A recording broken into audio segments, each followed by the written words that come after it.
Saudara, puji Tuhan kita bertemu dalam Tanya Pastor Ishak dan Pastor Ishak menjawab.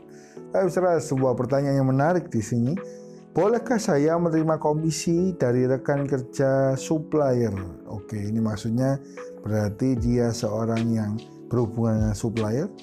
Lalu supplier ingin memberi komisi, yaitu berkat lebih ya biasanya. Dalam bentuk banyak hal biasanya bisa ya. Kita diberi makanan atau hadiah atau parcel mungkin, atau sebagai komisi yaitu bentuk dana ya. Tapi saudara, apakah itu boleh? Oke, yang pertama yang menjadi pertanyaan, apakah di perusahaan kita itu diperbolehkan atau tidak? Coba diskusikan dengan atasannya.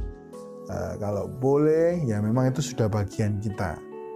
Tapi kalau nggak boleh, alasannya bagaimana? Kenapa?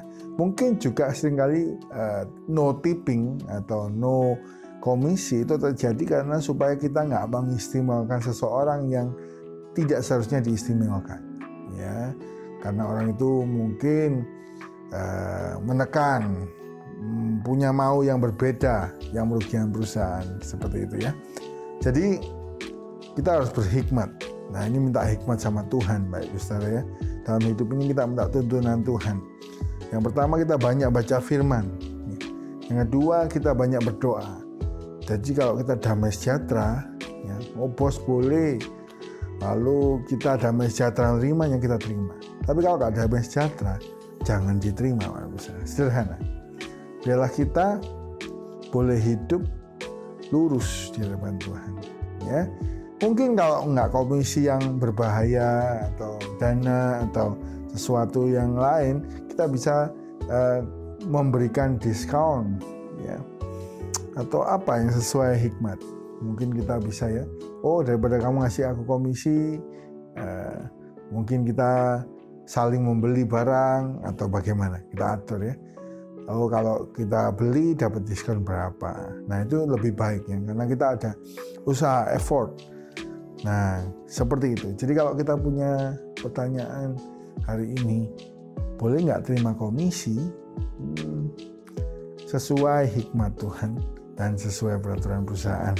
Ya, saya berdoa kita semua diberkati Tuhan, punya relasi dengan baik dengan supplier, dengan pelanggan, ya, dengan bagian production. Semua kita boleh berhubungan dengan baik dan menerima kelancaran semuanya, tapi dengan hikmat Tuhan, ya, supaya kita jangan jatuh. Kalau sudah gak enak, Pak Saudara ya, jangan diambil, jangan diterima. Kita lebih baik ngomong tidak, belajar ngomong tidak kepada sesuatu yang tidak baik, atau tidak yakin, atau tidak damai, supaya kita hidup tenang. Tapi saya tenang itu mahal ya. Banyak orang nggak bisa tenang dalam hidup. Banyak orang itu khawatir dalam hidup. Karena itu damai sejahtera yang ada pada kita, jangan kita tukarkan dengan sesuatu yang nggak membuat kita damai. Keputusan-keputusan yang dipaksakan. Tapi bila kita hidup sesuai hikmat Tuhan, ngambil keputusan, sehingga kita tenang dan berbahagia. Diberkati Tuhan. Ya, pertanyaan yang baik, semoga bisa menjawab. Dan hari ini bila kita hidup menjadi berkat dimanapun kita berada. Mari kita berdoa. Tuhan, kami berdoa untuk setiap yang mendengar. Kami percaya firman-Mu nggak pernah kembali dengan sia-sia, tapi akan mengerjakan kehendak Allah. Bagi kami yang sedang bekerja di marketplace, banyak hal yang kami nggak ngerti Tuhan.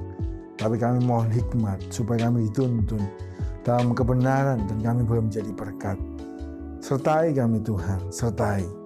Dan bila kami boleh Tuhan mengambil keputusan yang tepat, yang sesuai hati Tuhan, dan kami boleh damai sejahtera dalam hidup kami. Terima kasih Tuhan, kami bersyukur, kami berdoa dalam nama Tuhan Yesus. Haleluya, amin.